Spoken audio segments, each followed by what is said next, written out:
The book spans all the way from the Neanderthal era up to the 21st century and uses different elements of research and writing to build profiles on women that have contributed to Gibraltar. The aim is to create real role models for future generations on the rock. Society in general is just the way the world has gone. It's always been a very conflict-orientated society, and war has dominated the history of the world, and all the administration and systems that have come together to feed that has always been male-dominated. So I think it's just important we recognise that and just move on from it. Let's get on with it. Claire says that this book will serve as a conversation starter, but that there is a lot to unpack. Much more than most would realise. Sometimes working in heritage every day and coming across these names every day, you think that everyone knows about them.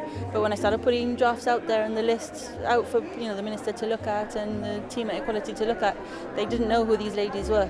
So sometimes I think those of us who work in the heritage sector might take some of that knowledge for granted. So it's important to get things out into the general public. Given these women's narratives have been forgotten in the past, creating a clear picture of what they might have looked like was no easy feat.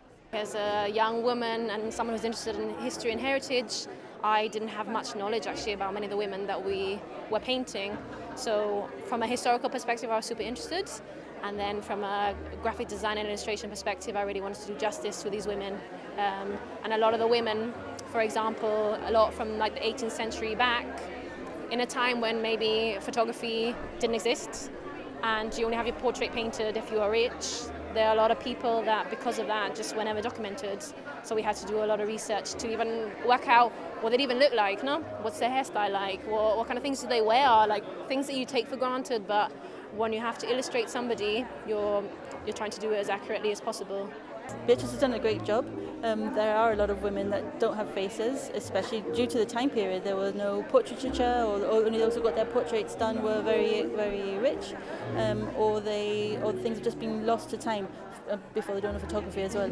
So it's been important to try and give these women a face. Obviously there's an element of artistic license in that, but we felt that's why we wanted to go for illustration rather than photography in the book, because that would put all the women on a level playing field. Everyone's equal no matter what period in time that you lived in. The book was commissioned by the Ministry of Equality to the Heritage Trust in 2019, but was put on hold due to the pandemic.